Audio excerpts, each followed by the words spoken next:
Let me show you why. But before we continue with my issues with the Cybertruck, I would like to thank Purity Debt Solutions for sponsoring today's video.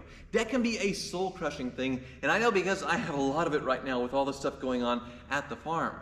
Thankfully, I can sell a hoopty or two and have been when things get too deep. But if you're struggling with credit cards, personal loans, collections, medical bills, PDS Solution provides options that consolidate your debt into one low monthly payment. If you're making payments every month on your debt and your balances aren't going down, this program is for you. Everyone with $10,000 or more in eligible debt qualifies, and there is no minimum credit score required. PDS Debt is a top-rated company on Google, and they have an A+ rating on the Better Business Bureau, and they're offering free debt analysis. It only takes 30 seconds and you can save yourself thousands in interest rates and fees. Pay off your debt in a fraction of the time. Head over to pdsdebt.com/Hoovies to get your free debt assessment today. So there's some pretty well publicized issues with Tesla, the panel gaps being one of them.